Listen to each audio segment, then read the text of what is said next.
ओम नमो भगवते वासुदेवाय।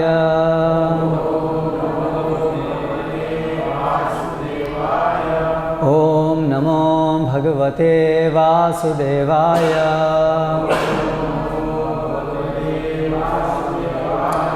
ओम नमो भगवते वासुदेवाय।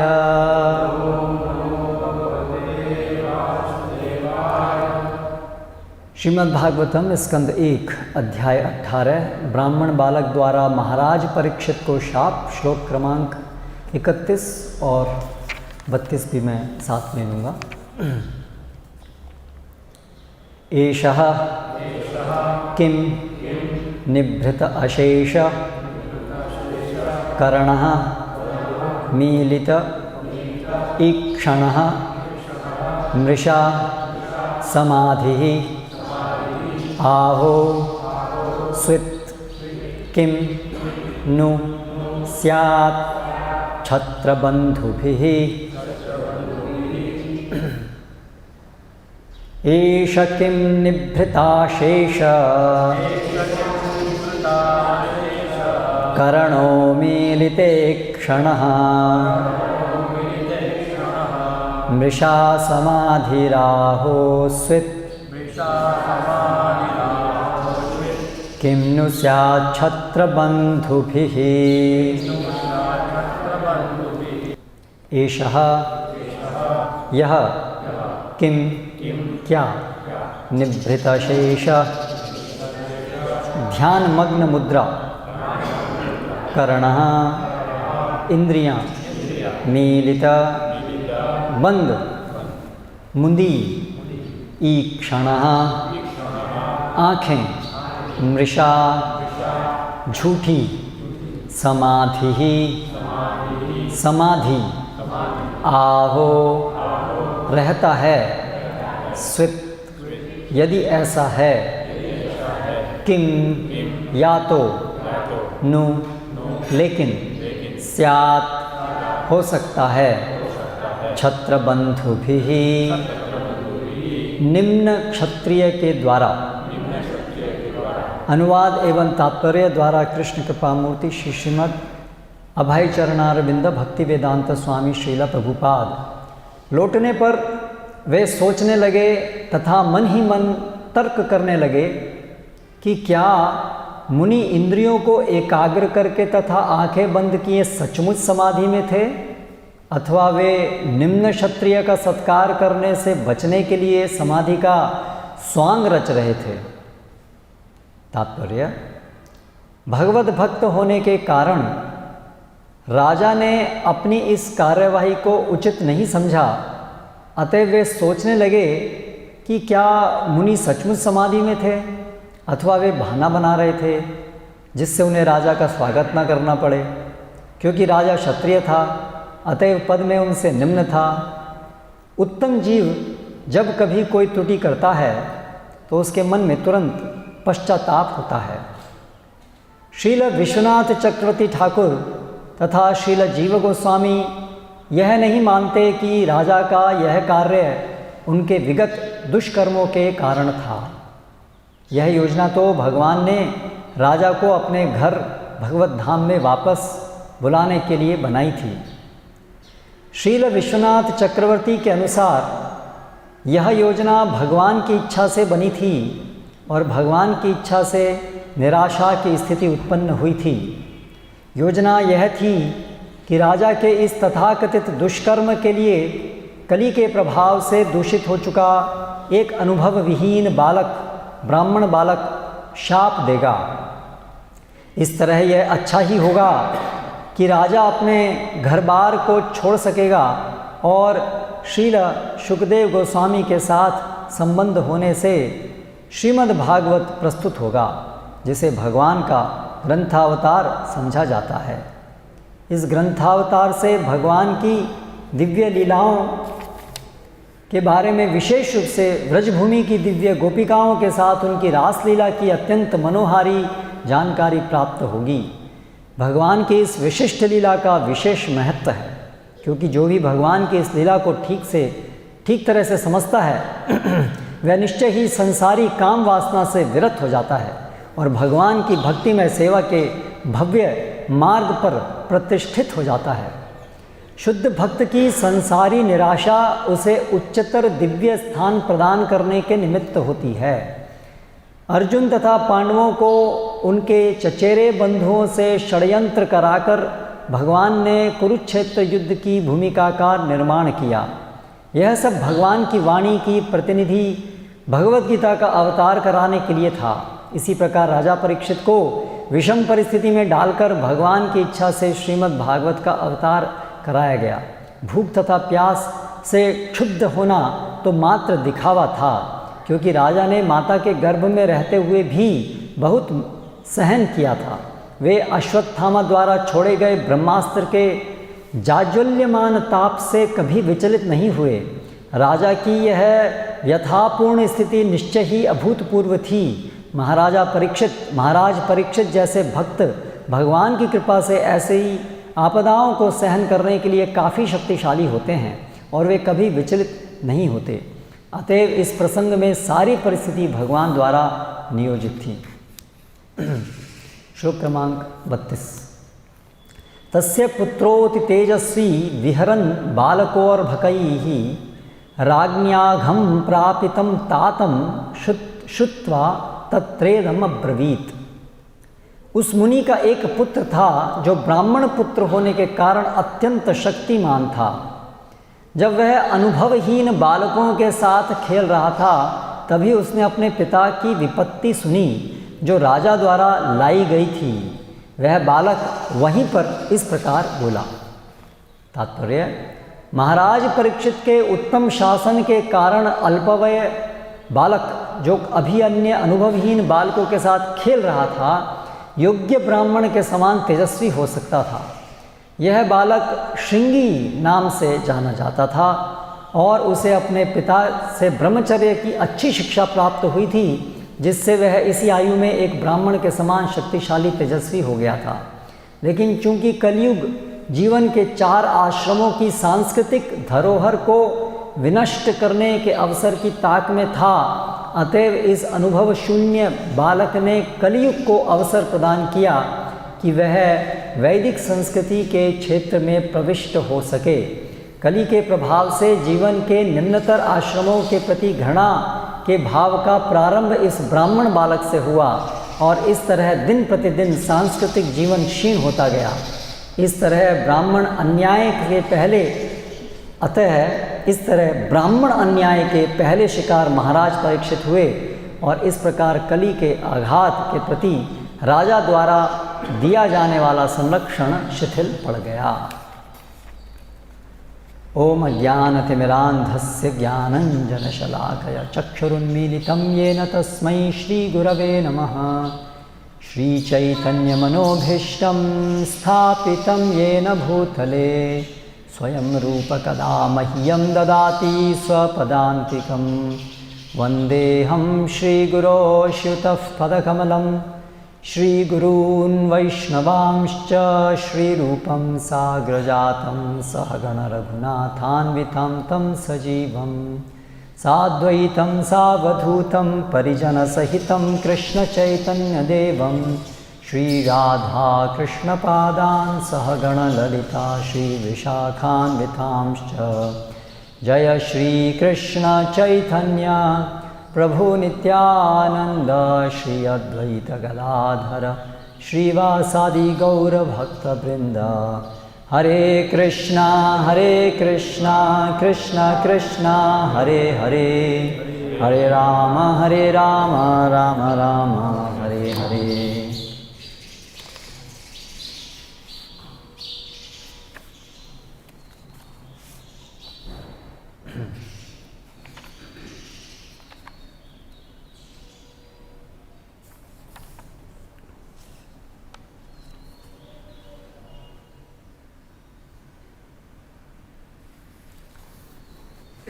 एष किम निवृता शेषकर्णो मीलिते क्षणः मृषा समाधिराहो स्वित् किं नु स्यात् छत्रबन्धुभिः। लौटने पर वे सोचने लगे तथा मन ही मन तर्क करने लगे कि क्या मुनि इंद्रियों को एकाग्र करके तथा आंखें बंद किए सचमुच समाधि में थे, अथवा वे निम्न क्षत्रिय का सत्कार करने से बचने के लिए समाधि का स्वांग रचा रहे थे। जैसे कि पिछली कक्षा में हमने चर्चा की कि ये जो भी महाराज परीक्षित के चरित्र में त्रुटि यहाँ दिख रही है, वो भगवान की विशेष योजना थी।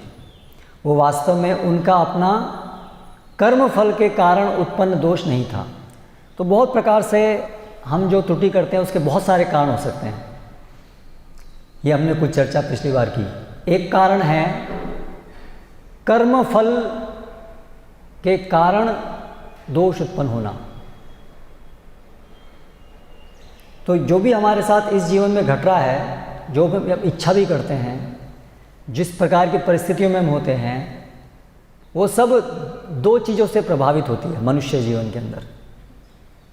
एक समय पर दो चीज़ों का प्रभाव साथ साथ पड़ रहा है हम हर चीज़ के ऊपर। जो भी हम इच्छा भी कर रहे हैं, विचार भी कर रहे हैं, क्रिया कर रहे हैं, परिस्थितियाँ जो हमारे सामने उत्पन्न होती हैं, वो सब दो चीज़ों का प्रभाव साथ साथ पड़ रहा है।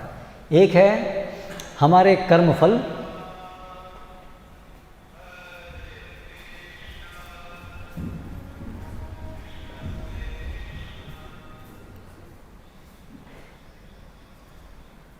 एक है हमारे कर्म फल और दूसरा है हमारी थोड़ी सी स्वतंत्र इच्छा शक्ति जो हमें मनुष्य जीवन में प्राप्त होती है। ये दोनों चीज़ साथ साथ चलती हैं हमेशा, हर क्षण। मनुष्य जीवन में थोड़ी सी स्वतंत्र इच्छा शक्ति है। जो भी हम इच्छा करते हैं वो केवल इच्छा शक्ति की वजह से ही नहीं करते हैं। कर्मफल का प्रभाव भी हमारी इच्छा शक्ति पर पड़ता है, क्योंकि कर्मफल से वासनाएं यानी कि जो इच्छाओं के बीज हैं वो बनते हैं, जो हमारे अंतःकरण में संचित रहते हैं। तो इसलिए जो हम इच्छा कर रहे हैं वो ऐसा नहीं है कि केवल हमारे हाथ में है। वर्तमान समय में जो हमारी स्वतंत्र इच्छा शक्ति के द्वारा ही केवल नहीं हो रहा है। इसलिए हम अनुभव करते हैं कि कई बार जैसे अनिच्छनपि वार्ष्णेय बलादिव नियोजितः, ये प्रश्न तो अर्जुन ने किया था ना। क्यों ऐसा लगता है पापम चरति पुरुषः, कि पाप करने के लिए हम ऐसा लगता है विवश होते हैं। अनिच्छनपि वार्ष्णेय बलादिव नियोजितः, बिना इच्छा करते हुए भी बलपूर्वक। अथ केन प्रयुक्तोयम पापम चरति पुरुषः, ऐसा क्यों होता है कि कोई विवश होता है पाप करने के लिए। अनिच्छनपि, जैसे कि इच्छा नहीं कर रहा है, जैसे कि बलवत उसको किया जा रहा है। तो ये चीज़ क्या दिखा रही है कि कोई ऐसा प्रभाव हमारे ऊपर पड़ता है जो हमें पाप करने के लिए विवश करता है। तो वो है कर्मफल। तो ये एक बड़ा प्रभाव है। लेकिन ऐसा भी नहीं हम समझ सकते, ऐसा भी हम नहीं सोच सकते कि केवल कर्मफल ही है जो सब कुछ करा रहा है। हम तो केवल एक मात्र कठपुतली हैं। कठपुतली की अपनी कोई इच्छा नहीं होती है, उसके अपने हाथ में कुछ भी नहीं होता है, वो निर्जीव है।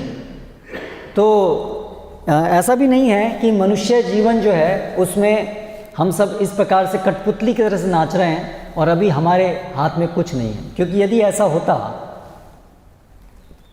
तो फिर ये शास्त्र के निर्देश हमें क्यों दिए गए हैं? अगर हम केवल कठपुतली की तरह से नाच रहे हैं, जो भी हम इच्छा कर रहे हैं वो तो हमारे कर्म फल के द्वारा हो रही है, तो हमारे हाथ में अगर कुछ नहीं है तो फिर ये शास्त्र के निर्देश भगवान हमें क्यों देते हैं? भगवान जैसे अर्जुन को क्या बोलते हैं?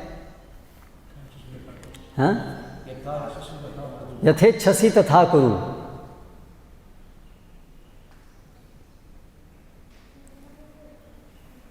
क्या, कैसे वो श्लोक आरंभ होता है?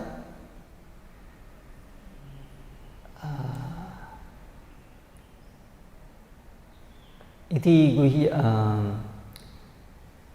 गुह्यतमं इति ज्ञानमाख्यातं गुह्यात् गुह्यतरं मया एतद् विमृश्येन शेषेण यथेच्छसि तथा कुरु। यस, तो एतद् ज्ञानम आख्यातम, अभी मैंने तुम्हें ये ज्ञान समझा दिया। एतद् ज्ञानम आख्यातम गुह्यात् गुह्यतरम मया, जो बहुत गुह्य है ये ज्ञान मैंने तुमको समझा दिया।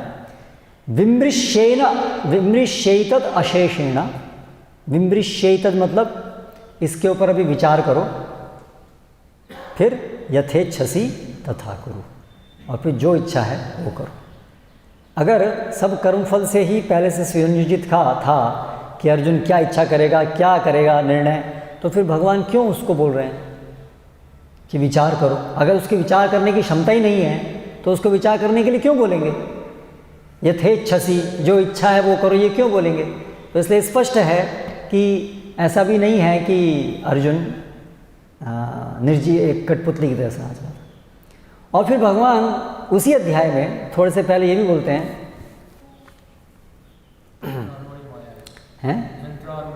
नहीं वो तो बोलते हैं, मैं दूसरा श्लोक सोच रहा हूँ कि सहजम कर्म कौन्तेया, नहीं, स्वभावजेन कौन्तेया, स्वभावजेन कौन्तेया, स्वभावजेन कौन्तेया निबद्ध स्वेन कर्मणा, स्वभावजेन कौन्तेया निबद्ध स्वेन कर्मणा। How does that shloka starts? स्वभावजेन कौन्तेया निबद्ध स्वेन कर्मणा। हाँ, वो आपके पास वो नहीं है, सर्च का वो नहीं है, वेदाबेस। ओके, स्वभावजेन कौन्तेया निबद्ध स्वेन कर्मणा प्रकृतिं त्वां नियुंक्षसि। अगर स्वभावजेन कौन्तेया, अपने स्वभाव से उत्पन्न, निबद्ध स्वेन कर्मणा, अपने कर्म से निबद्ध होकर के अगर तुम प्रकृतिं त्वां नियुंक्षसि, प्रकृति तुमको जो है वो लगाएगी, प्रकृति के द्वारा तुम बद्ध होगे करने के लिए। I have it here itself. I can just see myself. Oh, okay. Yes, it's here.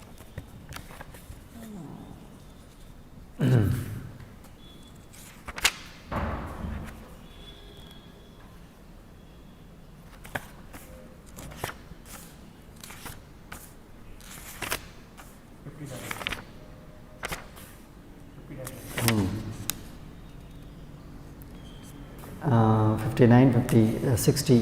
स्वभावजेन कौन्तेय निबद्ध स्वेन कर्मणा कर्तुं नेच्छसि यन्मोहात् करिष्यसि अवशोऽपि तत्। अगर तुम कर्तुं न इच्छसि यन्मोहात्, यदि मोहवश तुम युद्ध नहीं करने की इच्छा करोगे, तो स्वभावजेन कौन्तेय निबद्ध स्वेन कर्मणा, अपने कर्म से जो स्वभाव से निर्मित हुए हैं तुम्हारे, उससे बद्ध होकर के करिष्यसि अवशोऽपि तत्, सॉरी, प्रकृतिं त्वां नियुंक्षसि पहले वाले श्लोक का है, और ये इस वाले करिष्यसि अवशोऽपि तत्, तुम अब विवश होगे करने के लिए। तो दोनों चीज़ हैं, दोनों चीज़ हैं, कर्मफल भी हैं लेकिन हमारी स्वतंत्र इच्छा शक्ति भी है। तो ये चीज़ को समझना बहुत ज़रूरी है। कोई भी हम कार्य करते हैं तो हम दोनों चीज़ हो रही होती हैं। तो इसीलिए यहाँ पर अभी जो परीक्षित महाराज ने एक प्रकार से ये जो त्रुटिपूर्ण कार्य किया, एक मुनि जो समाधि में बैठे हुए थे उनका अपमान कर दिया, तो अब इसके कारण की विवेचना यहाँ आचार्यगण कर रहे हैं कि क्या कारण रहा। तो वो कह रहे हैं कि कर्मफल ये कारण नहीं हो सकता, वो उनका ऐसा नहीं हो सकता कि वो कर्मफल के कारण विवश हो गए हों, क्योंकि उन कर्मफल से स्वभाव बनता है। हमारा जो स्वभाव बनता है वो कर्मफल से बनता है, मुख्य रूप से हमारे इस जीवन के प्रशिक्षण से ही बनता है ना। दोनों भाग होते हैं उसमें, इस जीवन का प्रशिक्षण भी होता है और हमारे कर्मफल भी होते हैं। तो जो भी उनका स्वभाव बना हुआ था अभी महाराज परीक्षित का, तो उसमें तो हम देख रहे हैं कि वो इससे बहुत अधिक कष्ट सहन करने के लिए सक्षम थे। उन्होंने ऐसे बहुत सारे कष्ट सहन किए थे, तो इसलिए उनका स्वभाव तो ऐसा नहीं था। तो इसका मतलब स्वभाव के ऊपर तो स्वभाव तो ऐसा नहीं था, यानी कि कर्मफल के कारण ऐसा नहीं कहा जा सकता ऐसा हुआ होगा। कभी कभी ऐसा होता है कि व्यक्ति का स्वभाव एक प्रकार से बदल गया हो, लेकिन थोड़ा सा कुछ कर्मफल का वो रह जाता है और वो कभी अचानक उदित हो जाता है। इसको बोलते हैं एक्सीडेंटल फॉल डाउन। एक्सीडेंटल कि पहले का जो भी कर्मफल है उसका प्रभाव लगभग समाप्त हो गया है, लेकिन पूरी तरह समाप्त नहीं हुआ है। तो एक भक्त बहुत अच्छा उनका जीवन दिख रहा है, लेकिन कभी अचानक वो कुछ बहुत गलत कार्य कर बैठते हैं या कुछ उनके चरित्र में गलत चीज़ दिखती है, तो उसको क्या समझना चाहिए, वो पूर्व नियोजित नहीं था या उनका वो अभ्यास नहीं है ऐसा करने का, लेकिन अचानक ऐसा कुछ गलत उनके चरित्र में दिख जाता है, तो इसका कारण कुछ और है। फिर तो इसका कारण हो सकता है कि कुछ जो थोड़ा बचा कुचा था वो अचानक उदित हो गया, ये कारण हो सकता है। ठीक है, तो इसीलिए जैसे हमने पिछली कक्षा में कहा कि उसके लिए साधुरेव समंतव्य, उसके लिए उसको वो साधु ही मानना चाहिए, वो तो तुरंत हट जाएगा। तो उसको उस परिस्थिति में क्या होगा कि उस भक्त को बहुत पश्चाताप होगा, ये उसका एक विशिष्ट चिन्ह है ना। जो व्यक्ति अभ्यस्त है, जिसका स्वभाव ही खराब है, स्वभाव से ही वो दूषित है, उसको लज्जा नहीं आएगी, उसको ग्लानि नहीं होगी, उसको नॉर्मल रहेगा, है ना। ईर्ष्या करना उसके लिए सहज है, ईर्ष्या करता ही है, वो द्वेष करता ही है, सबके साथ करता है, उसे कोई ग्लानि नहीं होती अंदर से। लेकिन जिसका ये स्वभाव नहीं है, जिसके अंदर ये आकस्मिक रूप से कुछ उत्पन्न हो गया है, उसके अंदर वो ग्लानि का भाव होगा। तो ये चीज़ हम यहाँ देख रहे हैं। प्रभुपाद जी क्या बता रहे हैं यहाँ पर, उनको भी ग्लानि हुई आकर के, अरे मैंने सही किया गलत किया, मैंने सही किया गलत किया, मैंने क्या किया, ऐसे विचार आएंगे, मैंने सही किया गलत किया, मैंने सही किया गलत किया। लेकिन जो अभ्यस्त है उसको तो कॉन्फिडेंस आएगा, हाँ ऐसे ही होना चाहिए, मैंने बिल्कुल सही किया, ऐसे होना चाहिए, उसको बार बार यही रहेगा, उसको कभी ग्लानि नहीं आएगी उसको। तो इसलिए हमें ये देखना चाहिए हमारे जीवन में कि अगर हमें ग्लानि हो रही है तो ठीक है, वो एक सही दृष्टिकोण है और वो ग्लानि बढ़नी चाहिए, क्योंकि ऐसा होगा कि तुरंत हम दोषों से बाहर नहीं निकल पाएंगे, क्योंकि ये बहुत गहरे होते हैं ये दोष।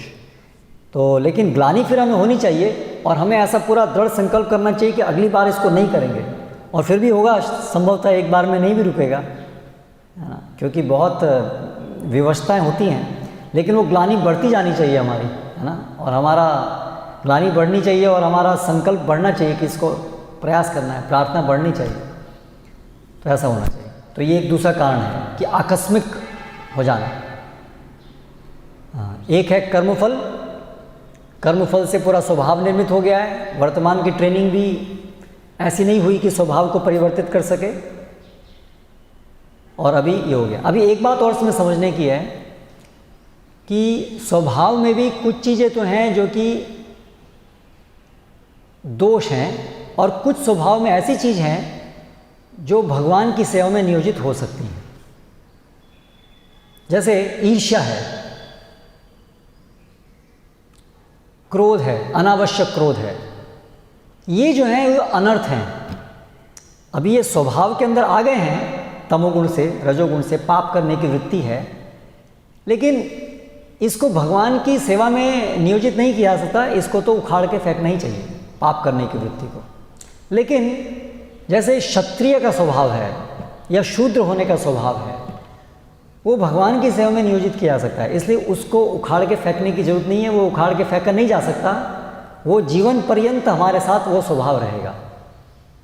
तो दोनों चीज़ में भेद करने की भी आवश्यकता है।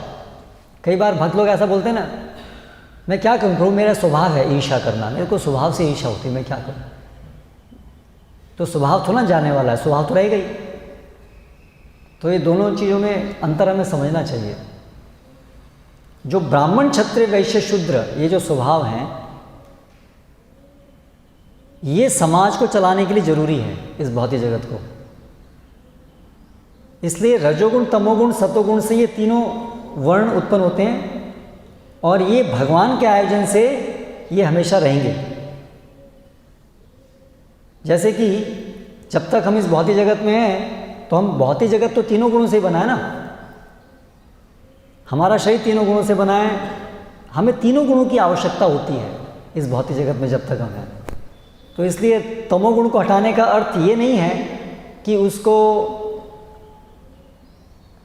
जब तक इस भौतिक जगत में तब तक वो ऐसे ख़त्म हो जाएगा, वैसे नहीं होगा।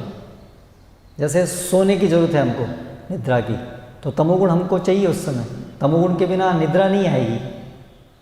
तो उसी प्रकार से समाज को बनाए रखने के लिए चारों के चारों वर्णों की आवश्यकता है। तो शूद्र वर्ण जो है वो कौन से गुणों से उनकी क्रियाएं आती हैं? तमोगुण से आती हैं।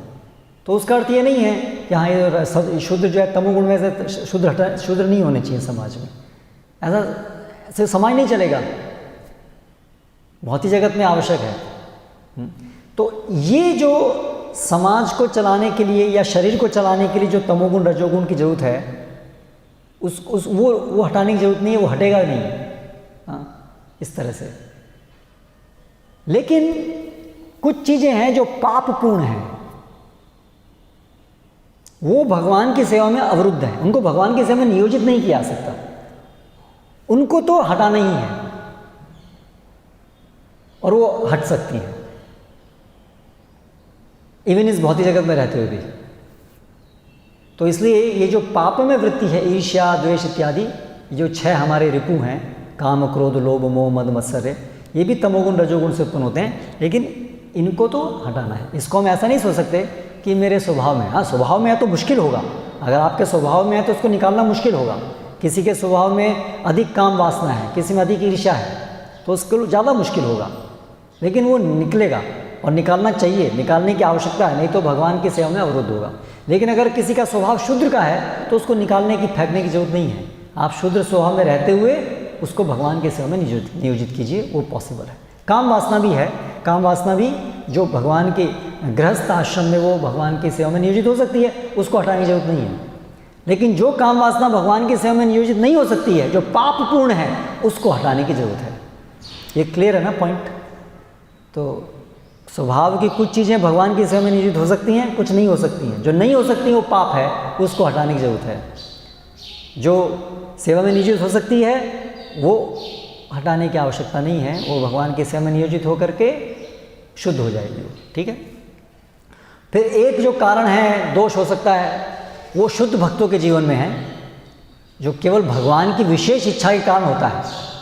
वो केवल भगवान के जो लिबरेटेड सोल हैं, जो मुक्त जीव हैं, मुक्त भक्त हैं, मुक्त अवस्था में स्थापित हैं, ऐसे भक्तों के जीवन में अगर कोई दोष देखने को मिलता है तो वो ना तो कर्म के कारण है, ना तो एक्सीडेंटल है, वो भगवान की योजना है, लीला शक्ति, वो भगवान की लीला शक्ति का होता है। तो यहाँ पर जो परीक्षित महाराज के साथ जो देखने में आ रहा है वो ये कैटेगरी का है दोष। तो एक तो ये बात हमने देखी। अभी दूसरी चीज़ जो यहाँ पर हम देख रहे हैं, जो दूसरे तात्पर्य में श्रील प्रभुपाद जी बता रहे हैं, लेकिन चूंकि कलियुग जीवन के 4 आश्रमों को की सांस्कृतिक धरोहर को विनष्ट करने के अवसर की ताक में था, अतएव इस अनुभव शून्य बालक ने कलियुग को अवसर प्रदान किया कि वह वैदिक संस्कृति के क्षेत्र में प्रविष्ट हो सकेगा। तो हमें बहुत सचेत रहना है कि हम जिस युग में रह रहे हैं, कलियुग, उसका प्रभाव बहुत अधिक हमारे ऊपर पड़ रहा है। कलियुग ताक में था कि मुझे अभी एंटर करना है, कैसे मैं प्रवेश करूं। तो कलियुग जो है उसका भी एक अधिष्ठाता देव है, कलि पुरुष। परीक्षित महाराज ने पहले उसको खदेड़ा था ना, कलि पुरुष को, थोड़े ही समय पहले, पिछले कुछ अध्यायों से पहले हमने देखा कि कैसे कलियुग को कैसे भेंट की परीक्षित महाराज ने। तो उसको रोक दिया, अपनी शक्ति से उसको रोक दिया। लेकिन क्योंकि पूरा जो आयोजन है उसमें सतयुग, त्रेता, द्वापर, कलयुग है, तो कलयुग आना तो है, कलयुग तो रहेगा, उसकी समय हो गया आने का, तो कलयुग आएगा। लेकिन परीक्षित महाराज जैसे पराक्रमी राजा और भक्त उसको खदेड़ सकते हैं, अपनी शक्ति के कारण उसके प्रभाव को रोक सकते हैं, है ना। तो अभी हमारी ऐसी स्थिति चल रही है। अभी प्रवेश तो हो चुका है, प्रवेश क्या पूरा जगह जगह पूरा वो छा गया है कलयुग। मंदिर के अंदर, मंदिर के बाहर भक्त भी इससे अछूते नहीं हैं, बड़े गंभीर भक्त हैं, लेकिन रह तो रहे ना कलयुग में। तो इसलिए ये विशेष परिस्थिति है हमारी, इससे हमको सचेत होना चाहिए कि हम कलयुग में जी रहे हैं। इस विचार का बड़ा महत्वपूर्ण चीज़ है जो इससे प्रभावित होती है। तो हमें हमेशा सोचना चाहिए कि कलयुग, क्योंकि हम कलयुग में जी रहे हैं तो वो कभी भी हमको प्रभावित कर सकता है। इसलिए उसके लिए जो प्रतिरोधक चीज़ें हैं उसका प्रयोग करना चाहिए। जैसे अभी पेंडेमिक चल रहा है, 2 साल पहले तक कोई मास्क नहीं लगाता था, ज़रूरत नहीं थी, हाथ ऐसे अनावश्यक बार साफ करने की ज़रूरत नहीं थी, सैनिटाइज़र की ज़रूरत नहीं थी, अल्कोहल लगाने की। लेकिन अभी जब पेंडेमिक का काल शुरू हो गया तो धीरे धीरे सबको सचेत कराया गया, है ना। इतना सारा एडवर्टाइजमेंट किया गया, अरे भाई अभी पेंडेमिक फैला हुआ है, ये कीटाणु दिख नहीं रहे हैं, सूक्ष्म हैं, लेकिन है सब जगह, तो इसलिए मास्क लगाओ, prevention, protection protection protection protection, है ना। तो लोग धीरे धीरे फिर सचेत हो गए, है ना। अभी लोग जो है, पहले शुरू में लोग मास्क, अरे मास्क ये क्या, इतना सारा प्रतिकार होता था मास्क लगाने के पीछे, मास्क नहीं लगाया, मास्क बेकार बेकार। लेकिन धीरे धीरे लोगों को अरे हाँ लोग तो मर रहे हैं भाई, अच्छा तो कुछ करना पड़ेगा। फिर लोग धीरे धीरे जागृत हुए और फिर लगाना शुरू किया मास्क, और लगता है कुछ फ़र्क तो पड़ा इन सब चीज़ों से? नहीं पड़ा, कुछ नहीं पड़ा, मास्क से कोई फ़र्क नहीं पड़ा। ऐसा अलग अलग थ्योरी है बहुत सारी, कई थ्योरी ऐसी भी है कि ये वायरस है ही नहीं, लेकिन अभी तो ज़्यादातर लोग तो अभी नहीं ऐसा मानते कि ऐसी कोई चीज़ है ही नहीं, क्योंकि प्रभाव तो दिख रहा है, वेव आती है, कुछ लोग एकदम से ज़्यादा प्रभावित होते हैं, अभी नहीं है। जैसे अभी हम आराम से बैठे हुए हैं, पिछले साल मार्च महीने में यही टाइम में, गौर पूर्णिमा के टाइम में, गौर पूर्णिमा से जस्ट बाद सेकेंड वेव शुरू हुई थी, तो बहुत ख़राब स्थिति थी, लोग एकदम से प्रभावित हो रहे थे, दिख रहा था। तो एनीवे ये तो कॉन्स्पिरेसी हो सकती है, लेकिन कलयुग तो कॉन्स्पिरेसी नहीं है तो बिल्कुल स्थापित तथ्य है तो हमें कलयुग से अपने को और दूसरों को बचाने के लिए जो भी आवश्यक चीज़ें हैं उसको करने की आवश्यकता है, नहीं तो हम प्रभावित हुए बिना नहीं रहेंगे। तो हम कई बार इसके लक्षण देखते हैं भक्तों में, आपस में गंभीर भक्त होते हैं पर आपस में उनमें भी ईर्ष्या द्वेष उत्पन्न होता है, झगड़े उत्पन्न होते हैं, मिसअंडरस्टैंडिंग आजकल का एक बड़ा सामान्य शब्द है, मिसअंडरस्टैंडिंग हो गई, कम्युनिकेशन गैप, समझने में समझाने में गलती हो गई, उसकी वजह से मनमुटाव हो गया, है ना। एक कॉमन चीज़ है, आजकल इतनी कॉमन है, पहले इतनी नहीं थी, क्योंकि कलियुग का प्रभाव है, कलह, इसीलिए इसको कलह, कलियुग, कलह का युग है, झगड़ा, बात बात में झगड़ा होता है। तो ये कलियुग के प्रभाव से ऐसे हमारे जीवन में भी ऐसे, और सबके जीवन में ऐसे दुष्प्रभाव, दुर्गुण आने की संभावनाएं बहुत अधिक हैं। ये कलियुग के प्रभाव की वजह से होता है। एक तो कलियुग के हमारे कर्मफल के कारण हम कलियुग में जन्म लिए हैं, तो हमारे कर्मफल भी ऐसे हैं जो कि कलियुग के अनुसार हमें कलियुग में जन्म मिला है, एक तो वो है।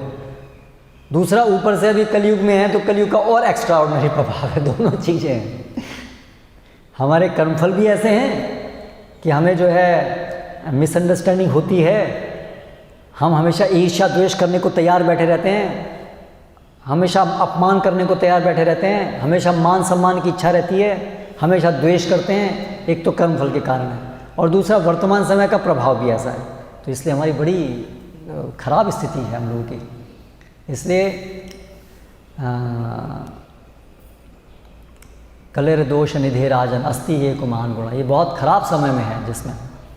लेकिन कीर्तनादेव कृष्णस्य मुक्त संग परम व्रजेत, ये भी एक महत्वपूर्ण चीज़ जो हमें समझने की है। कलयुग कितना भी शक्तिशाली क्यों ना हो, लेकिन उसके सामने परम विजयते श्री कृष्ण संकीर्तनम। जो भगवान का नाम है वो इस कलयुग के इतने मुश्किल प्रभाव को हटाने के लिए सक्षम है। ये विश्वास भी हमको होना चाहिए। कई बार हम ये विश्वास खो बैठते हैं, कई सालों की अभ्यास के बाद में हमें लगता है ये हट नहीं रहा है ना। या भक्तों के जीवन में हम देखते हैं, अरे भक्त भी लड़ाई करते हैं, भक्त भी ऐसे ऐसे करते हैं, हमारा विश्वास हट जाता है, लगता है पता नहीं कुछ प्रभाव नहीं हो रहा है, कलयुग जीत गया ऐसा लगता है ना। लेकिन ऐसे भक्त हैं, हम देख सकते हैं, जो इसी कलयुग में रह रहे हैं, हमारे ही आसपास में रह रहे हैं, लेकिन वो इस कलयुग को जैसे परीक्षित महाराज धकेल पाए, ऐसे वो इस कलयुग के प्रभाव को अपने जीवन से धकेल पा रहे हैं। करेक्ट। तो संभव है, ये कृष्ण संकीर्तन संभव है, लेकिन कठिन है, हो सकता है कठिनाइयाँ, लेकिन संभव है। और कठिनाइयाँ इसलिए है कि या तो हमें विश्वास नहीं हो रहा है, या तो हम प्रयास नहीं कर रहे हैं। संकीर्तन युग चैतन्य महाप्रभु की शरण ग्रहण करने का जितना हमें प्रयास हमें करना चाहिए वो हम नहीं कर रहे हैं। जो हमारे हाथ में है शरण ग्रहण करना, वो हम नहीं कर रहे हैं, इसलिए उसका फल हमें प्राप्त नहीं हो रहा है। ये है रियल प्रॉब्लम एसेंस में। कलयुग का प्रभाव है वो तो सब है ही, हमारे कर्म फल हैं वो तो सब है ही, जो भी है, लेकिन जो उसकी औषधि है, जो उसका प्रिवेंशन है, जो उसका अवरोधक, जो उसका उपाय है, वो हम सही से ग्रहण नहीं कर रहे हैं। ये समस्या की जड़ है ना। तो कई बार एक तो क्या हो सकता है, हमें इच्छा ही नहीं है अपने को प्रोटेक्ट करने की। करेक्ट। तो जैसे सब जगह पेंडेमिक है तो सब जगह बताया है सरकार ने, ये करो वो करो वो करो, लेकिन हम लोग जो हैं उसके प्रति अचेत हैं, तो फिर कैसे बचेंगे। तो उसी प्रकार से कलयुग के विषय में, कलयुग को रोकने के लिए ये उपाय है, इतना अच्छे से बताया गया है ना। जैसे आप देखिए, हम लोग थोड़े बहुत हैं जो कुछ संकीर्तन कर रहे हैं, पर इतने सारे लोग हैं वो नहीं कर रहे हैं। और आप डिफरेंस देख सकते हैं, चाहे भले ही भक्तों के संगति, भक्तों के उसमें भी परेशानियां हैं, भक्तों के आपस में मनमुटाव हैं, लेकिन बाहर के उससे कंपैरिजन नहीं है। आप कुछ भी कर देख लीजिए, फिर भी जैसे भी है, एम आई रॉन्ग। बाहर के जगत में तो इतना ज़्यादा कलह है, बहुत बहुत ज़्यादा है। हम तो यहाँ पर केवल बातचीत करके ही कलह यहीं तक ही रहता है, बाहर तो फिजिकल और क्या क्या नहीं होता है, लंबी लंबी योजनाएं हैं, और दूसरों का शोषण करने के लिए कितना भी शोषण करते हैं, कुछ भी कर लेते हैं, और उनको ग्लानि भी नहीं होती है। बच्चा पिता को मार देता है, माता पिता बच्चों को, और क्या कुछ नहीं करते हैं, कोई हद नहीं है वहाँ तो, है ना। तो अंतर तो है, भक्तों के समाज में और बाहर के समाज में बड़ा अंतर तो है। तो कैसे ये अंतर हुआ है, तो ये जो भी हम थोड़ा बहुत सब नामाभास ले रहे हैं, उसके प्रभाव से इतना बड़ा अंतर है। शुद्ध नाम लेंगे तो क्या होगा, तो अंतर है। तो आप देखिए, वो लोग इस संकीर्तन का सहारा नहीं ले रहे हैं, इसलिए जो चीज़ उपलब्ध है उसका फ़ायदा नहीं उठा रहे हैं। सिंपल है कि नहीं है। हम भी ऐसे ही थे, हमने फ़ायदा लेना शुरू किया, हमने हरे कृष्ण करना शुरू किया, जीवन बदल गया। वही हमारे अड़ोसी पड़ोसी, वही हमारे भाई बहन इसका फ़ायदा नहीं उठाए, उनका जीवन और हमारे जीवन में अंतर आप देख लीजिए, है कि नहीं। तो इसका मतलब उपाय तो है। अभी हम लोग भी जो ले रहे हैं, अगर हम लोग भी उसको पूरी गंभीरता से ले लेंगे तो ज़्यादा फर्क हो जाएगा। लेकिन हम क्या हो रहा है, शिथिल हो रहे हैं, थोड़ा सा लिया और थोड़े से बहुत बदलाव हो गया और फिर हम शिथिल हो गए कि बस और आगे बढ़ना है, और आगे बढ़ना है। वो पूरी तरह से आगे नहीं बढ़ रहे हैं, थोड़ा सा प्रभाव हुआ, उसी में संतुष्ट हो गए, है ना। तो ये हमारी समस्या है, मेन समस्या जो है हमारी ये है। क्योंकि हम जो है, हमें हमेशा वो ध्यान रखना है कि हमें शुद्ध कृष्ण प्रेम, जैसा कि चैतन्य महाप्रभु जो हमें सिखाने आए हैं, जैसे वो पागल थे कृष्ण के पीछे। ठीक है, वो महाभाव था, वो प्राप्त नहीं कर पाएंगे, लेकिन जो उन्होंने हमें शिक्षा दी है जो प्राप्त करने की, जो ब्रज भक्ति, तो ऐसा पागलपन तो हमें प्राप्त करने के लिए आतुर होना ही चाहिए, तब हम कलयुग के प्रभाव से बच पाएंगे, नहीं तो कलयुग झपट लेगा, ताक में बैठा हुआ ही है। आप सोचे थोड़ी बोली प्रगति करके आप उसके प्रभाव से बच जाएंगे, तो नहीं होगा, पकड़ करके वापस आपको चपेट में ले लेगा, है ना। इसलिए थोड़ी मोड़ी प्रगति से काम नहीं चलने वाला, कलयुग बहुत प्रभावशाली है, इसलिए थोड़ा सा प्रगति करके रुकना नहीं है, पूरी की पूरी वो सिद्ध अवस्था तक पहुंचना है, लिबरेटेड प्लेटफॉर्म तक पहुंचना है, तब सेफ है, उससे पहले सेफ नहीं है। जैसे आता है ना, अभी वो एडवर्टाइजमेंट आता है, अभी जंग चालू है, पेंडेमिक के लिए आता है ना वो ऐड, अभी हाँ मोबाइल में आता है ना कि अभी चालू है, तो अभी आप ढील मत छोड़िए, अभी ढील मत छोड़िए, थोड़ा सा भी प्रभाव हुआ है ढील मत छोड़िए, ढील छोड़ देंगे तो पकड़ लेगा दोबारा से। तो ऐसे ही हमारी स्थिति है, अभी ढील नहीं छोड़ना है, अभी जितना किया है और आगे आगे आगे आगे कर तक, जब तक पूरी स्थिति पहुंच नहीं जाए तब तक ढील नहीं छोड़ना है। और एक बार पूरी स्थिति पहुंच गई तो फिर ढील अब छूटेगी नहीं, फिर तो ऑटोमेटिकली गाड़ी दौड़ती रहेगी। जैसे वो है ना उदाहरण, वही गाड़ी स्टार्ट नहीं हो रही है तो धक्का लगाना पड़ता है, अभी जब तक वो चालू नहीं हुई उसके बीच में ढील छोड़ देंगे तो फिर दोबारा से जीरो से फिर से प्रयास करना पड़ेगा। लेकिन एक बार चालू हो गई तो फिर चालू हो गई, फिर दिक्कत नहीं। तो उसी प्रकार से ये कलयुग का प्रभाव चल रहा है, इसलिए ढील नहीं छोड़नी है। उपाय है, पक्का उपाय है, ध्यानपूर्वक जप कीजिए। अभी जप हो रहा है, हम देखते हैं नींद, जप में नींद, प्रवचन में नींद, तो अभी उपाय है लेकिन नींद की वजह से हम उसका बेनिफिट नहीं ले रहे हैं, तो क्या होगा? तो नींद आ गई है तो खड़े हो जाइए, उपाय है आपके पास। अगर जब में नींद आ रही है तो चलिए, लेकिन हम जो है सोते रहते हैं, 2 घंटा सोते हैं, करेक्ट। तो उसमें ना तो जप होता है ना तो नींद होती है, करेक्ट, ना तो नींद होती है ना जप होता है, क्या फ़ायदा हुआ? और ऐसे अगर हम 1 साल तक, कई महीने तक रेगुलर करेंगे तो आदत पड़ जाती है, फिर हमें लगता है यही जप करने की विधि है, हमें फिर पता भी, हमें उसको दिक्कत नहीं लगती है, यही हमारा मेथड, यही है हमारा जप करने का। और हम लोग तो हम जप हो रहा है हमारा, रोज छोले माला हो रही है, क्या माला हो रही है?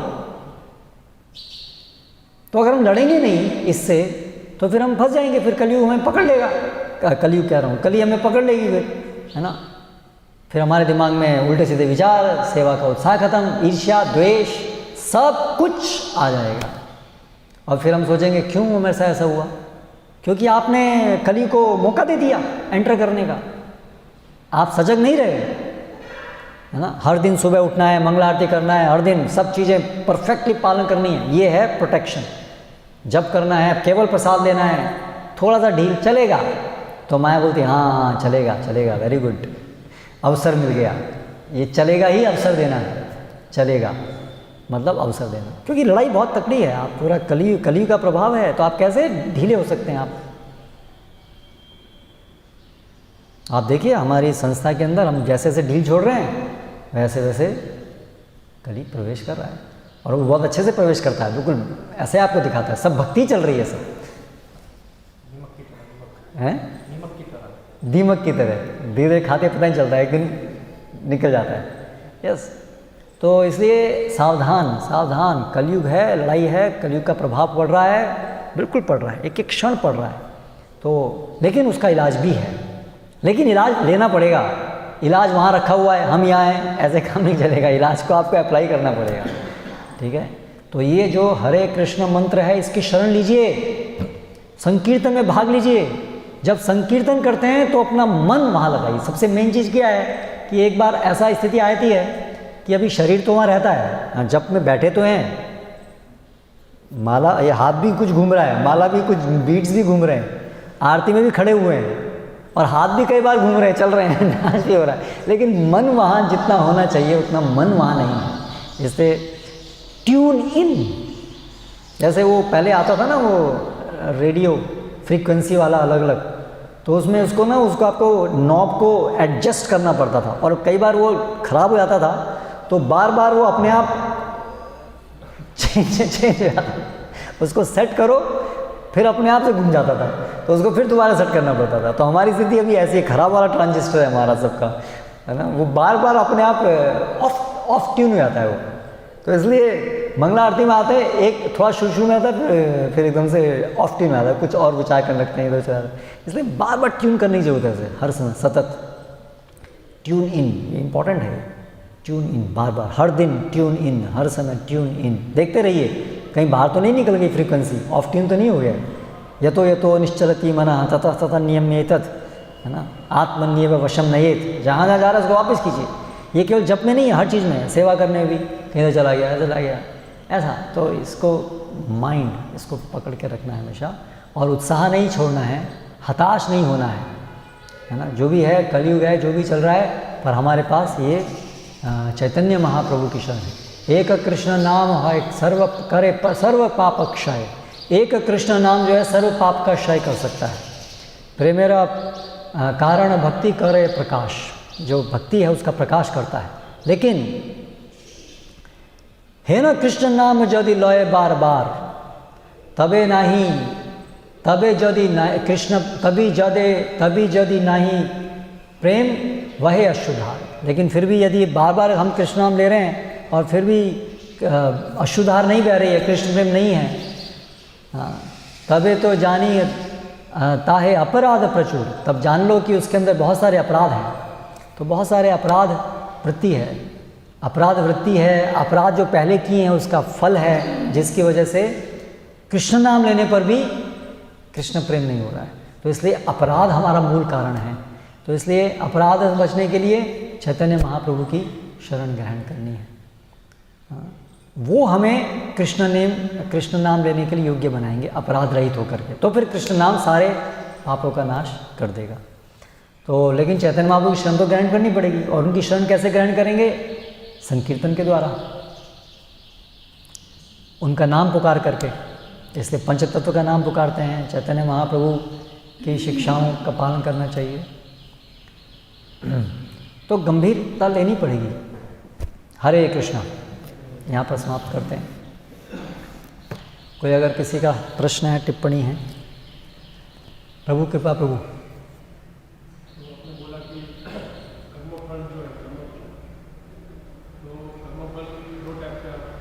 कर्मफल क्या? कर्मफल का रिजल्ट जो आपने बोला कि एक स्वभाव से एक स्वभाव बनता है। हाँ।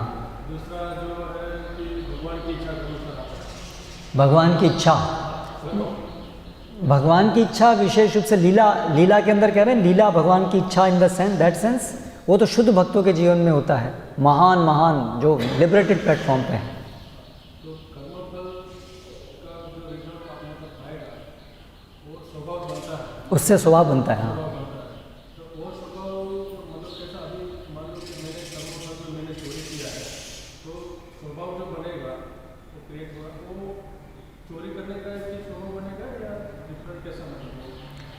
जैसे आपने अगर चोरी की तो चोरी पहले तो करी क्यों?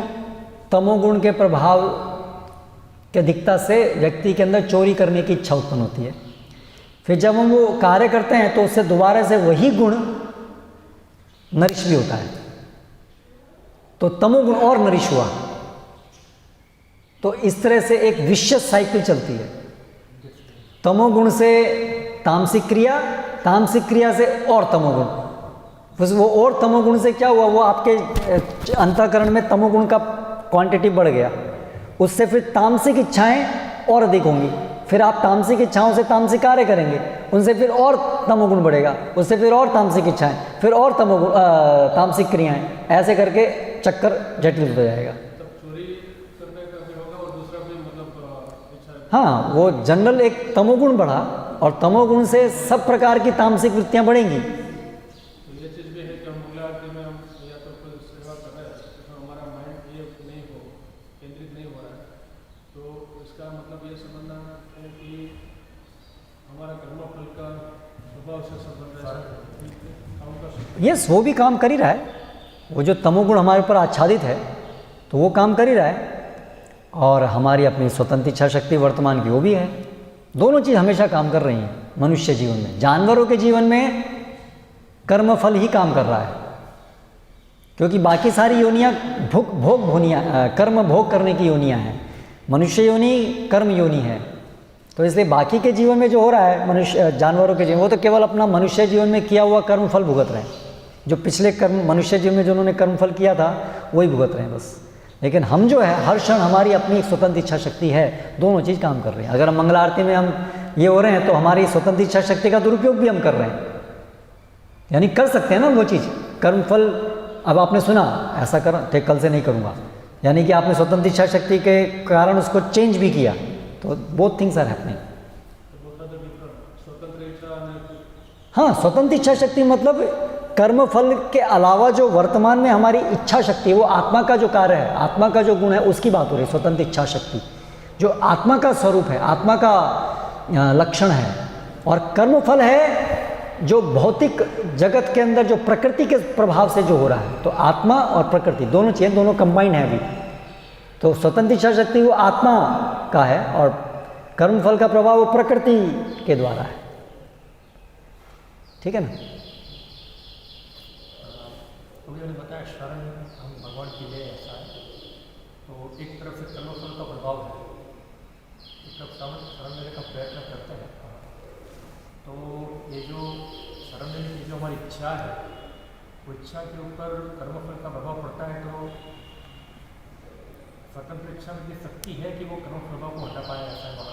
प्रश्न है कि भगवान की शरण लेने की बात आपने कही, तो शरण लेने की जो इच्छा है तो उसमें भी कर्मफल का भी प्रभाव पड़ रहा है और हमारी स्वतंत्र इच्छा शक्ति का भी प्रभाव पड़ रहा है। तो क्या स्वतंत्र इच्छा शक्ति में इतनी शक्ति है कि वो कर्मफल के प्रभाव को हटा सके? ये प्रश्न है ना?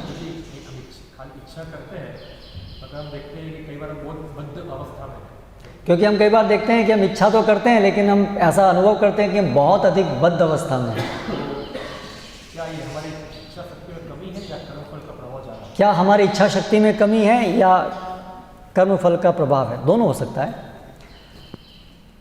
हमारी जितनी भी इच्छा शक्ति है, चाहे वो थोड़ी सी भी है, उससे हम जितना भी शरणागति ले सकें, 1% ले सकें, तो उससे क्या होगा? 1% कर्मफल का होगा नहीं, उससे भगवान हमें स्वीकार करेंगे। शरणागति लेने से वहाँ से हम भगवान के प्रोटेक्शन में आना शुरू हो गए। फिर भगवान उस 1% शरणागति की वजह से हमें मदद करेंगे, हमारे कर्म फलों का नाश करवाएंगे। हाँ, हमारे अंदर ऐसी परिस्थितियाँ भी उत्पन्न कराएंगे जिससे कि वो और अधिक हमारे लिए शरणागति होने में आसान हो, है ना? और हमारी इच्छा शक्ति को भी प्रेरित करेंगे। तो ये मतलब है, आप भगवान की तरफ यदि 1 कदम उठाते हैं तो भगवान आपकी तरफ 10 कदम उठाते हैं। तो इसलिए हम अपनी स्वतंत्र इच्छा शक्ति से कर्म फलों को नहीं काट रहे हैं, हम अपनी स्वतंत्र इच्छा शक्ति से जो भगवान की शरण ले रहे हैं, भगवान उसके कारण हमारे कर्म फलों को काट रहे हैं और हमारी स्वतंत्र इच्छा शक्ति को भी बलशाली बना रहे हैं। इसलिए शरणागति इतनी मजबूत है, थोड़ी सी भी, हम पूरी शरणागति नहीं ले पा रहे हैं, स्टार्टिंग में थोड़ी सी ले रहे हैं, पर उस थोड़ी सी के प्रभाव से आज नहीं तो कल हम पूरी तरह से अपने कर्मफल से बाहर निकल जाएंगे। इसलिए भक्तिर निर्दहति किंतु च भक्ति भाज, कर्माणि निर्दहति किंतु च भक्ति भाजान। भक्ति से हमारे कर्मफल सब चल के राख हो जाएंगे। थोड़ा समय लग सकता है क्योंकि अब हमारी शरणागति 1% है, तो शरणागति पूरी होने में समय लगेगा, लेकिन हो जाएगी राख, वो निश्चित है। इसलिए शरणागति में इतनी शक्ति है कि वो कितने भी कर्मफलों का नाश कर सकती है। लेकिन अगर शरणागति नहीं है, थोड़ी सी भी, थोड़ी सी तो हो, थोड़ी सी हो, और फिर हमेशा आगे बढ़ने के लिए तैयार हम हों। थोड़ी सी शरणागति ली और फिर चुप हो गए तो फिर वहीं क्यों नहीं रह जाएंगे? वो भी है। तो हमें अपनी तरफ से जितना है, हमें आगे बढ़ने के लिए पूरा प्रयास करते रहना है।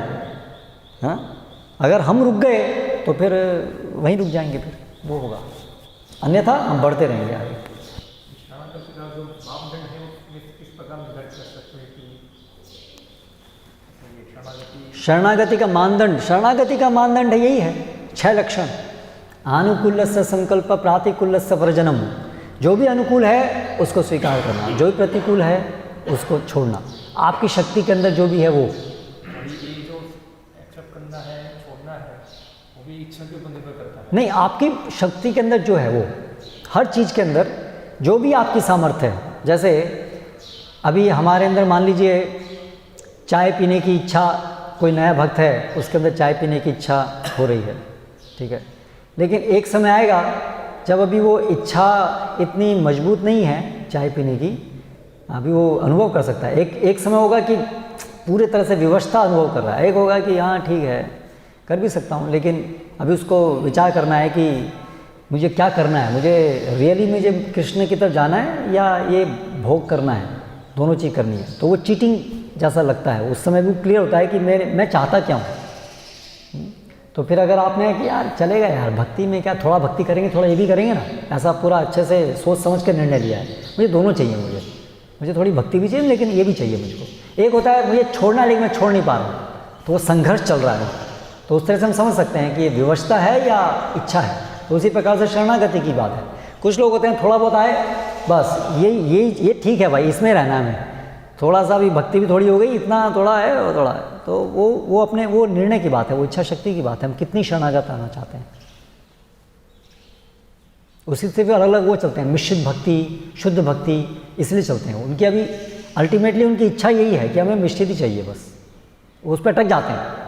जो भक्त अटकेगा नहीं, इसका मतलब वो आगे बढ़ रहा है, मतलब वो शुद्ध इच्छा वाला है, लेकिन कर्म फल के द्वारा अभी पूरा आगे तक नहीं पहुंचा। लेकिन जो अटक गया है वहीं रुक गया है, तो ये अभी इसका मतलब फिर स्वतंत्र शक्ति का दुरुपयोग करना शुरू कर दिया उसने, अगर अटक गया है। तो अगर लड़ाई चालू है तो इसका मतलब स्वतंत्र इच्छा शक्ति का दुरुपयोग नहीं कर रहा है। लेकिन लड़ाई आपने छोड़ दी, अटक गए आप, न केवल अटक गए बल्कि आप you are happy with that, ठीक है बस, तो इसका मतलब स्वतंत्र इच्छा शक्ति का दुरुपयोग। हाँ ठीक है। इसी विषय के संदर्भ में श्रीमद् भागवतम के भरत महाराज के आख्यान में यस, जहाँ पे उनका पतन होता है, तो श्लोक का अनुवाद में ऐसा बताया है कि उसके कर्म फल के कारण उसका पतन हुआ। और प्रभुपाद जी कमेंट्री में ये बताया है कि कर्मणाम निवृत्ति भक्ति भाजा में, ये जो लोग भक्ति में आ जाते हैं उसके कर्म फल लागू नहीं होते। तो दोनों का जो विवेचन है उसमें विरोधाभास है, तो वो क्यों ऐसा? वहाँ पर विश्वनाथ चौबे ठाकुर भी बताते हैं कि जिस अवस्था में वो थे भरत महाराज, जो उनके अन्य गुणों से जो हमें दिख रहा है, तो उस अवस्था में वो जो थे तो वो कर्म फल के कारण इतना बड़ा प्रभाव वहाँ नहीं आ सकता है। जैसे यहाँ पर भी दिख रहा है कि कर्म फल का प्रभाव होता तो वो उनके जीवन में दिखता, वो कर्म फल होता हुआ, ऐसा उनका सब कुछ इतना छोड़ के भाव के स्तर में वहाँ पर जा कर के पहुँच गए, है ना। तो वहाँ पर ये कर्म फल इस प्रकार से, कर्म फल तो जीवन में रेगुलर बेस पर दिखेगा। अगर कर्म फल बाकी है तो रेगुलर बेस में वो चीज़ें होंगी हमारे जीवन में, आप समझ रहे हैं। रेगुलर गुस्सा आएगा, रेगुलर आसक्ति होगी। मेरा प्रश्न क्या है इस तरह से कि जो श्लोक में जो है वो उसको कैसे उसको अलग दिखाया, और आचार्य अल्टीमेटली श्लोक लिखा गया आचार्य द्वारा, तो उसी आचार्य पर प्रभुपाद जी उसको अलग रिप्रेजेंट कर रहे हैं। समझ मेरा क्या कहना का आचार्य श्लोक जो है वो जो अनुवाद है इस प्रकार से, तात्पर्य में थोड़ा उससे उल्टा है, ऐसा है। हाँ, तो अनुवाद में प्रभुपाद से पहले वो लिख रहे हैं ऐसा कर्म फल का कि इनका कर्म फल, तो वो एक स्टेटमेंट दे रहे हैं। मतलब सुखदेव गोस्वामी, हाँ सुखदेव गोस्वामी श्लोक में, हाँ उन्होंने स्टेटमेंट दिया है ऐसा, तो प्रभुपाद जी उनके स्टेटमेंट को एज इट इज नहीं, क्योंकि आपको ये बात समझनी होगी, कोई भी एज इट इज़ का अर्थ ये नहीं होता है कि वाक्य उसका ये अर्थ ये वो एज इट इज़ हो गया। एक दूसरा सिद्धांत है समन्वय। शास्त्रों में जो भी वचन है उन सबका समन्वय भी होना चाहिए। जैसे एक उदाहरण है ना कि एक व्यक्ति जो है मुसलमान था, कभी मस्जिद नहीं जाता था, तो सब ने पूछा कि भाई क्यों तुम मस्जिद नहीं आते? बोले कुरान में लिखा हुआ है मस्जिद नहीं जाना चाहिए। तो वो देखा, देखो यहाँ लिखा हुआ है मस्जिद नहीं जाना चाहिए। तो उससे पहले क्या लिखा हुआ था? हाथ पैर धोए बिना मस्जिद नहीं जाना चाहिए। तो अभी उसने एक चीज़ पढ़ी, पालन किया एज इट इज़, लेकिन वो एज इट इज़ नहीं था क्योंकि वहाँ समन्वय नहीं हो रहा था। तो ये एक बहुत महत्वपूर्ण विषय है। जैसे मैं भी आपसे बात कर रहा हूँ, मैं बोलूँ कि आपको ऐसे मंदिर नहीं आना चाहिए, अभी कोई मेरा केवल ये वचन सुन लेगा, रिकॉर्ड हुआ हुआ, आपको ऐसे मंदिर नहीं आना चाहिए, तो वो उससे क्या समझेगा? ऐसे मंदिर नहीं आना चाहिए। तो कभी भी इवन सामान्य वार्तालाप में भी एक वचन को के आधार पर सब कुछ निर्णय नहीं हो सकता है कि मतलब क्या है उसका। और जब ये जटिल विषय होते हैं, जो पूरे भगवान से संबंधित विषय हैं, आत्मा से संबंधित विषय हैं, आत्मा के इस माया जगत से निकलकर भगवत धाम जाने के विषय तो बहुत जटिल विषय हैं। तो इन जटिल विषयों का निर्णय एक वचन एक सेंटेंस से नहीं होगा, तो पूरा जो शास्त्र है उसका समन्वय करना होता है। तो अभी जब ये व्याख्यान आ रहा है भरत महाराज का, तो भरत महाराज के व्याख्यान में उनके जीवन के अंदर जो सारे गुण हैं उनके विषय में शास्त्रों में और अन्यत्र कहाँ क्या क्या कहा गया है, वो सारी चीज़ों का समन्वय हमें करना होगा उस वाक्य को भी समझने के लिए। शास्त्रों का ही वाक्य है, उस वाक्य है, क्योंकि जैसे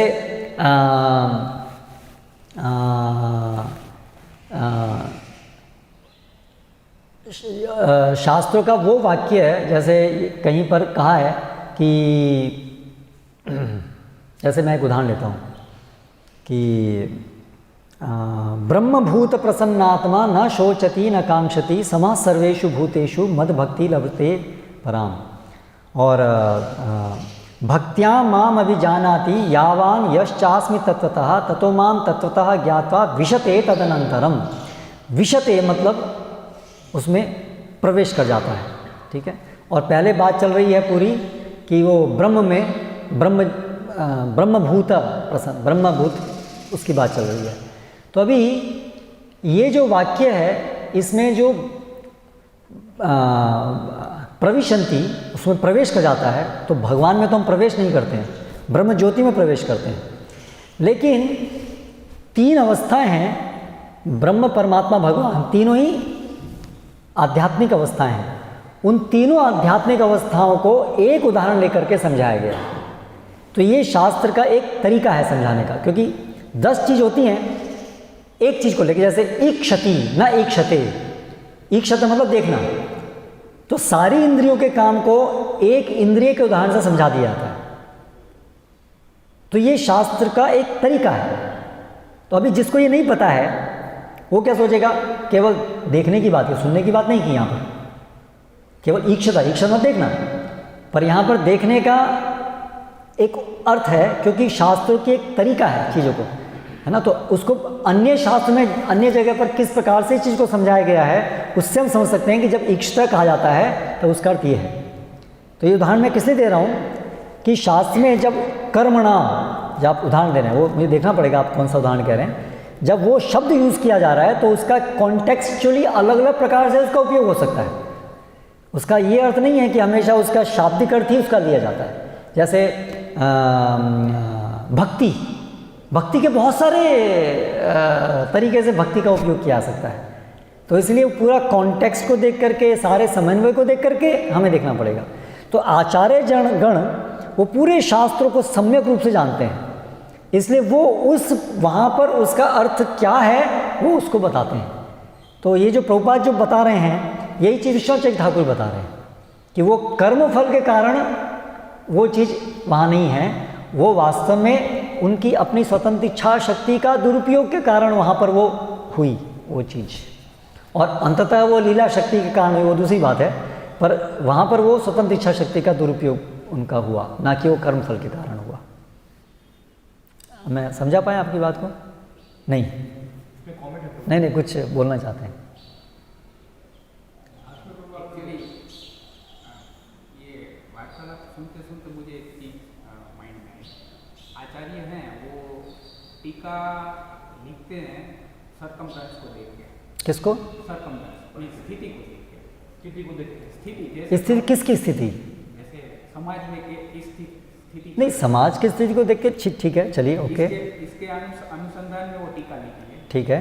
तो ये मेरे माइंड में अभी ये वार्तालाप से ऐसा चलो कि प्रभुपाद जी ने इस चीज़ को यहाँ रखा, ठीक है, कर्मणा, ठीक है, ये इस संदर्भ में कि समाज में भक्ति को फैलाना है, लोगों को भक्त बनाना है, तो उनको उत्साहित करना पड़ेगा। ठीक है। तो उत्साहित करने हैं तो उन्होंने इस तरह से लिखा कि आप भक्ति करेंगे तो आपका कर्मफल तो नाश हो जाएगा। नहीं नहीं, समाज को समझाने के लिए आचार्य कोई गलत टिप्पणी नहीं करेंगे। गलत नहीं, शास्त्र का ही रेफरेंस दिया है ना, ऐसा नहीं बोल रहा हूँ प्रभुपाद जी गलत लिख रहे हैं, नहीं। ऐसा कह रहा हूँ कि उस लोग को इस तरह से बिठाया कि जिससे कि पढ़ने वाला जो व्यक्ति है वो निरुत्साही न हो जाए। नहीं, उससे वो निरुत्साहित क्यों होगा वो श्लोक को पढ़ने से? कि हमारे कर्मफल आ जाएंगे तो हम भक्ति नहीं कर पाएंगे। अच्छा, देखिए, अगर वो श्लोक ये चीज़ कह रहा है कि ऐसे वो कर्मफल से निरुत्साहित हो गए, उनके कर्मफल के कारण वो गिर गए, अगर मान लीजिए श्लोक ऐसा कह रहा है और फिर हम उसको लोगों के लिए बचा के रखें, अरे ये बात उनको पता लगेगी तो लोग क्या उनका तो ही हो जाएगा, तो फिर कभी ना कभी कोई उसको पढ़ेगा और अरे ये लिखा है तो उसकी तो विश्वास प्रभुपाद से उठ जाएगा, है ना। तो वहाँ पर तो फिर उसको समझाना पड़ेगा कि यहाँ पर ये बात लिखी है, लेकिन साथ साथ में ये भी फैक्टर है जो काम करता है और इस प्रकार से वो काम करता है, उसको तो ऐसा समझाना पड़ेगा। ये कोई बचपने का काम ना, बच्चों को ऐसे फुसला दिया कि अरे चलो छोड़ो यार, तुम ऐसे लॉलीपॉप ले लो बस भूल जाओ, ऐसे करके तो नहीं शास्त्रों को समझाया जाता है कि ठीक है, तो वो तो उसको सम्यक रूप से समझाना पड़ेगा। गुरु जो है शास्त्रों का जो भी मर्म है उसको पूरा समझाते हैं, ऐसा नहीं कि उसको अरे बस उसको छुपा देते हैं, नहीं। लेकिन ये बात जरूर है कि भावार्थ में और अनुवाद में अंतर होता है। जैसे भगवत गीता में भावार्थ है या तात्पर्य है, तात्पर्य और अनुवाद में क्या अंतर होता है? एक अनुवाद जो है केवल उस श्लोक का वो अर्थ होता है, लेकिन भावार्थ होता है, जैसे भगवत गीता भावार्थ मतलब पूरी भगवत गीता का जो संदेश है उस संदेश के परिप्रेक्ष्य में उस श्लोक को समझाना, वो भावार्थ होता है। इसलिए जहाँ पर कर्म योग की बात आई है, तात्पर्य में वहाँ पर प्रभुपाद उसको पूरा जो भावार्थ भगवत गीता का वो क्या है, सर्वधर्मान परित्यज्य माम एकम शरणम व्रज, ये उसका भावार्थ है। पूरी भगवत गीता का संदेश क्या है, मेरी शरण में आओ। तो अभी जो जिस श्लोक में तपस्या की बात भी की जाएगी तो प्रभुपाद जी वहाँ क्या बोलेंगे, सबसे तपस्या का अंत है भगवान की शरण लेना, क्योंकि वही उसका प्रयोजन है। तो पूरी भगवत गीता का तात्पर्य भावार्थ के अनुसार उसको समझा रहे हैं, उसको कहते हैं भावार्थ। अनुवाद होता है तपस्या करनी चाहिए, बस वहाँ पर ये बता दिया तपस्या करनी चाहिए, लेकिन भावार्थ में क्या बताएंगे, तपस्या करनी चाहिए वो क्यों बताया गया है, इसलिए बताया गया है क्योंकि यहाँ पर आओ। तो ये आपकी बात इस तरह से ही है कि समाज को देखते हुए भावार्थ, केवल समाज को नहीं, उस पूरे ग्रंथ के उद्देश्य को देखते हुए आचार्य उस भावार्थ को प्रस्तुत करते हैं। लेकिन उसका अर्थ ये नहीं है कि वो समाज के लोगों को देखते हुए उस चीज़ को थोड़ा सा टेढ़ा मेढ़ा करके समझाते हैं, उसका ये अर्थ नहीं है। तो वो जो तथ्य है वो उसको बताएंगे, लेकिन उसके पूरे उसको सम्यक दृष्टि से देखते हुए उसको एक्सप्लेन करेंगे। तो आप मुझे बताइएगा, लेकिन उसका ये कारण हो सकते हैं कि वो जो कर्मणा है उसका बहुत सारे अर्थ अलग अलग सेंस में उसके निकलते हैं। क्या कह रहे हैं वो श्लोक बताएंगे तो पता चलेगा।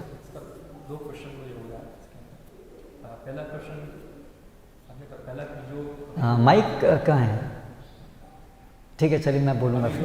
क्वेश्चन था ऐसा, अभी जो प्रश्न था तो उसमें एक जैसे कोई श्लोक है तो एक श्लोक को हर आचार्य अलग अलग परिप्रेक्ष्य समझाते हैं। एक श्लोक को आचार्य अलग अलग परिप्रेक्ष्य से समझाते हैं। इंटरप्रिटेशन अलग अलग परिप्रेक्ष्य हो सकता है। जैसे कि देखिए घटना देखते हैं महाभारत के अंदर, महाभारत के अंदर एक घटना देखते हैं, भीष्मदेव को बाण की शैया पर रखा गया, बाणों की शैया पर रखा गया भीष्मदेव को। तो महाभारत में उसका वर्णन भी है कि भीष्मदेव जो थे उन्होंने कुछ अपनी बचपन में टिक्की को ऐसे कांटे से मारा था ऐसा। तो ऐसा वर्णन है कि भीष्मदेव ने बचपन में किसी को ऐसे किसी चीज़ से मारा था। ऐसा कुछ वर्णन हाँ, उसके कारण उनको एक कर्म रिएक्शन हुआ कि वो उनको मानव के शरीर में होना पड़ा। तो उनको ऐसा इसकी कर्म फल की वजह से उनको ऐसा सुना पड़ा।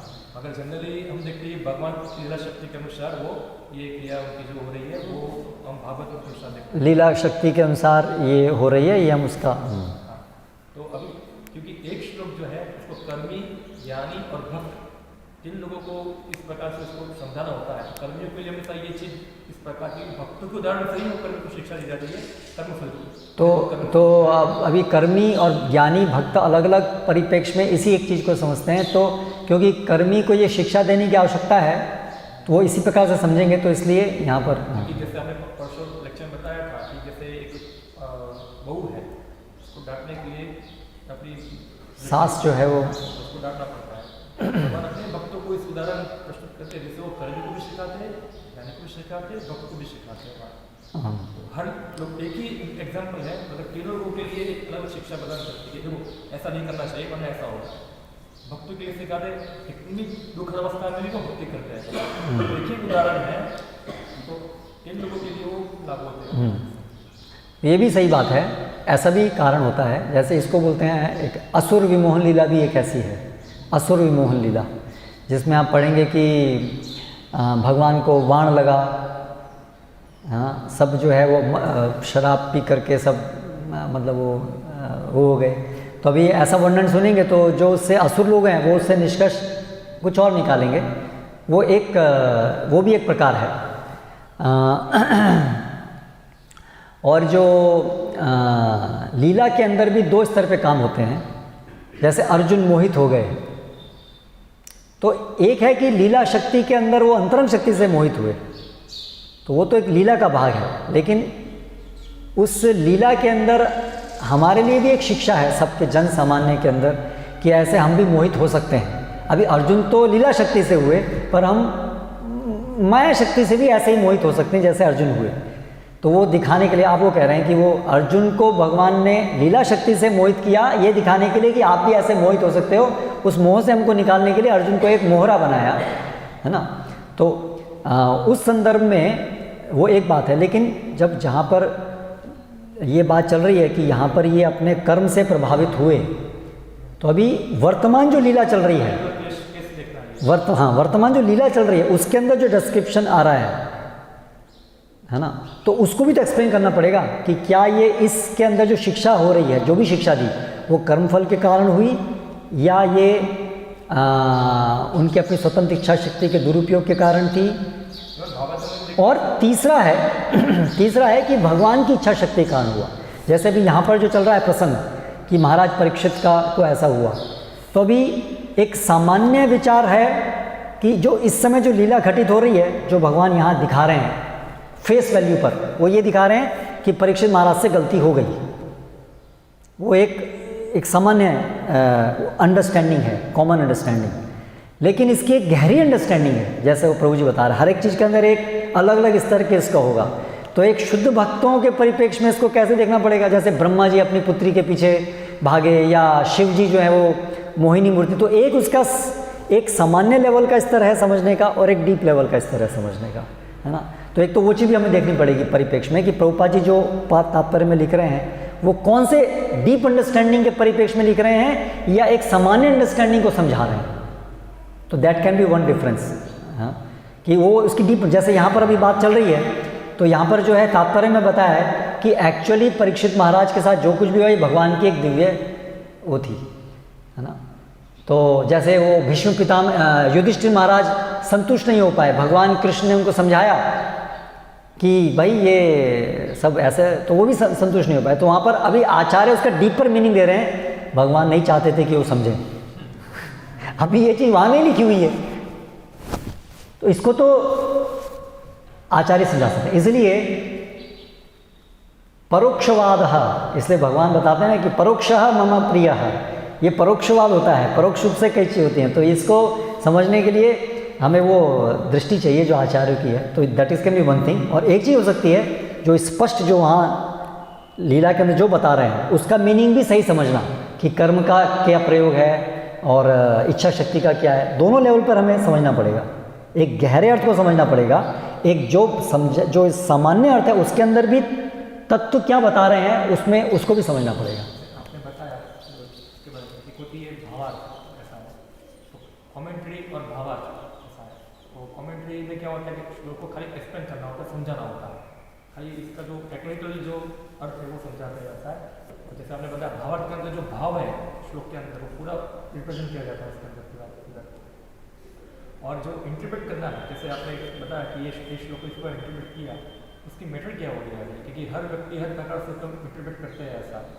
तो इसकी मेथड किस प्रकार से, जैसे आप बताया कि ये अर्थ है ऐसा, तो उसको किस प्रकार हम इंटरप्रेट कर पाएंगे इसको?